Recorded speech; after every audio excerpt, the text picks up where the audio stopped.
Hello friends, set practice का discussion का जो हम लोग फ्रेंड्स सीरीज चला रखे हैं, आज इसका ये तीसरा वीडियो है और ये काफी important very very important section. यहाँ से आपके क्वेश्चन पूछे जाने की संभावना काफी रहती है फ्रेंड्स, है ना, क्योंकि सेट प्रैक्टिस का रहता है और क्वेश्चन यहीं से आ जाता है। देखिए देखिए भू राजस्व। तो फिर हम लोग देख लेते हैं भू राजस्व व्यवस्था लागू क्षेत्र। देखिए अस्थायी बंदोबस्त जो है वो 1790 ईस्वी में कॉर्नवालिस ने एक 10 वर्षीय भू राजस्व व्यवस्था लागू की थी, जिसके अंतर्गत बंगाल, बिहार, उड़ीसा, संयुक्त प्रांत जो बनारस का क्षेत्र, उसका उत्तरी कर्नाटक में लागू था अस्थायी बंदोबस्त कॉर्नवालिस के द्वारा, जो कि संपूर्ण भारत का 19% क्षेत्र फिर वो अस्थायी बंदोबस्त लागू था। ठीक है। अब हम लोग देखते हैं रैयतवाड़ी व्यवस्था। रैयतवाड़ी व्यवस्था जो है वो मुंबई, है ना, मद्रास, ठीक है, मुंबई, असम, है ना, असम के कुछ भागों में लागू किया गया था। और रैयतवाड़ी व्यवस्था जो है वो, है ना, थॉमस मुनरो और कैप्टन रीड ने लाया था। ठीक है। तो ये 1820 ईस्वी में रैयतवाड़ी व्यवस्था को मुंबई में, है ना, लागू किया गया था।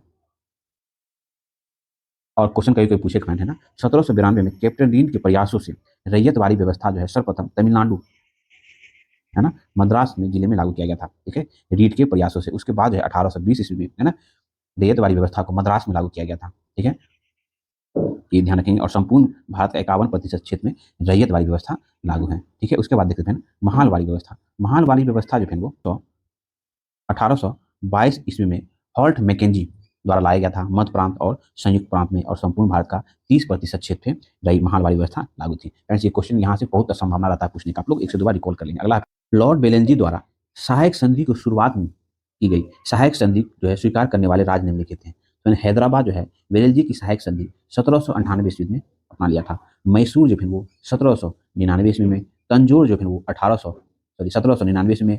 अवध जो है वो 1801 ईस्वी में। पेशवा जो है वो 1802 ईस्वी में, है ना, बेलेजी की सहायक संधि को स्वीकार कर लिया था। अगला कभी सीक्वेंस पूछ जाता है, इनमें से क्रम क्या है, तो हैदराबाद पहले, मैसूर, तंजौर, अवध और पेशवा, आप ऐसे भी ध्यान रख सकते हैं। अगला देख लेते हैं। देखिए यात्री है और शासक।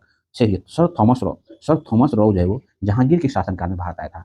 बर्नियर जो है वो शाहजहां के शासनकाल में भारत आया था। उसके बाद टेवेनियर जो है वो औरंगजेब के शासनकाल में भारत आया था। उसके बाद डोमिन पायस जो है वो कृष्ण देवराय के शासनकाल में भारत आया था। आप फ्रेंड इसे एक से दो बार रिकॉल कर लेंगे, काफी इंपॉर्टेंट सेक्शन चल रहा है फ्रेंड आप लोग का।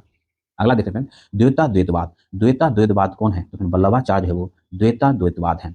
उसके बाद है विशिष्टा द्वैतवाद। विशिष्टा द्वैतवाद जो है रामानुजाचार्य है वो विशिष्टा द्वैतवाद है। क्वेश्चन पूछा जाता है कि शुद्ध द्वैतवाद कौन है, तो फिर शुद्ध द्वैतवाद वल्लभाचार्य हो गए। विशिष्टा द्वैतवाद कौन है, तो रामानुजाचार्य हो गया, है ना। उसके बाद द्वैतवाद कौन है, तो मध्वाचार्य है वो द्वैतवाद है। और अद्वैत कौन है, तो शंकराचार्य, है ना। ये सब उनके दर्शन है फ्रेंड्स, है ना, ध्यान रखेंगे, मत है। ठीक है, अगला देखते हैं फ्रेंड्स। क्षेत्र क्या था, हम लोग डिस्कस किए हुए पीछे। खेती के लिए उपयुक्त भूमि गुप्त काल में जो है क्षेत्र कहा जाता था। वास्तु जो है वास करने योग्य भूमि को वस्तु कहा जाता था। खील जो है जो भूमि जोती नहीं जाती थी उसे खील भूमि कहते थे। और अपरहत जो है वो बिना जोती गई जंगली भूमि को अपरहत कहा जाता था। ठीक है, अब देखते हैं गुप्त काल में किसी के पद को क्या कहा जाता था, लक्षणाध्यक्ष। लक्षणाध्यक्ष जो है वो मुद्रा एवं टकसाल का जो अध्यक्ष होता था उसे लक्षणाध्यक्ष कहा जाता था। उसके बाद नवाध्यक्ष जो है वो नौसेना का अध्यक्ष है। ये सब गुप्त काल में फ्रेंड पद हैं। ठीक है, उसके बाद है अकराध्यक्ष जो वो खानों का अध्यक्ष हुआ करता था। उसके बाद है पोतवाध्यक्ष है माप तौल का अध्यक्ष को पोतवाध्यक्ष कहा जाता था। एंड इस पे हम लोग पीछे भी डिस्कस किए हुए हैं, इसको आप लोग रिकॉल कर ले, ये क्वेश्चन आने की संभावना रहती है, यहाँ से क्वेश्चन बनते हैं। लक्षणाध्यक्ष मुद्रा एवं टकसाल का अध्यक्ष, नवाध्यक्ष नौसेना का अध्यक्ष, और अकराध्यक्ष वो खानों का अध्यक्ष, और पोतवाध्यक्ष वो माप तौल का अध्यक्ष। देखिए फ्रेंड, दक्षिण अफ्रीका में जो आयोजित हुआ 15वां ब्रिक्स शिखर सम्मेलन में, इसमें नए नए देश शामिल हुए हैं। 6 देश और शामिल हो गए हैं ब्रिक्स में, जो कि दक्षिण अफ्रीका में इसका आयोजन हुआ था। ये यमा ब्रिक्स सम्मेलन था, तो ये 15वां ब्रिक्स ब्रिक्स का शिखर सम्मेलन था, जिसमें देखिए अर्जेंटीना, सऊदी अरब, यूएई, मिस्र, इथोपिया और ईरान, ये सभी जो है वो ब्रिक्स का मेंबर बन गया है। ठीक है, और फ्रेंड्स ईरान जो है वो एससीओ का भी मेंबर बना है। ठीक है, ये भी आप ध्यान रखेंगे। नेक्स्ट टॉपिक देखते हैं, भारत में आए विदेशी कंपनियां और उसकी फैक्ट्री। देखिए कंपनियां और फैक्ट्री, फिर ध्यान रखिए, इसको याद करने का बहुत अच्छा तरीका है।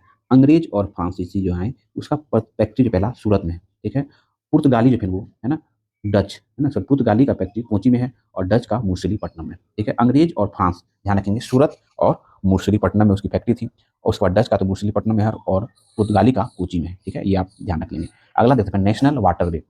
ठीक है, नेशनल वाटरवे वन जो है वो गंगा भागीरथी हुगली नदी पे है, और ये प्रयागराज से हल्दिया की मध्य है, और ये 1620 किलोमीटर लंबाई वाला है।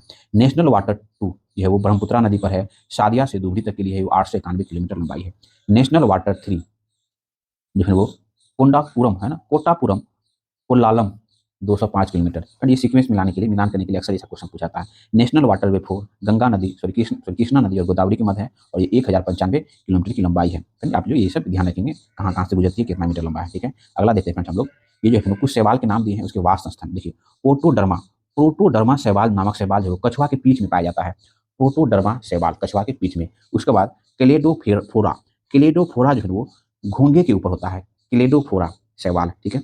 रेला, जुक रोलेला जो है वो हाइड्रा के शरीर के अंदर होता है। जुक लो टेला, ठीक है। उसके बाद है सिफेल यूरोस, सिफेल यूरोस जो है वो चाय, कॉफी आदि की पत्तियों में पाया जाता है। सिफेल यूरोस, ठीक है। उसके बाद साइमन सी एला, है ना। साइमन सी एला जो है वो पैरों की छाल में, दीवारों में तथा चट्टान आदि में पाया जाता है। साइमन सी साइमन सी एला, ठीक है। अगला देखते हैं ओसिलेटोरिया, ओसिलेटोरिया जो है वो मनुष्य तथा दूसरे जंतु के आंतों में पाया जाता है। सेली ओली ओसिलेटोरिया, ठीक है, ध्यान रखेंगे। ठीक है, यहाँ तक देखने के लिए बहुत बहुत धन्यवाद। अब हम लोग इसको आगे जो है अगले वीडियो में कवर अप कर लेंगे। तो यहाँ तक देखने के लिए बहुत बहुत धन्यवाद। अगर फिर आपने यूटेरिया करंट अफेयर्स का प्रैक्टिस सेट और एसपीडी करंट अफेयर्स का प्रैक्टिस सेट नहीं देखा है, अभी भी टाइम है, अभी भी आप जाके देख सकते हैं और अपनी तैयारी को बेस्ट बना सकते हैं। यहाँ तक देखने के लिए फ्रेंड बहुत बहुत धन्यवाद। Thank you for watching. मिलते हैं फिर नेक्स्ट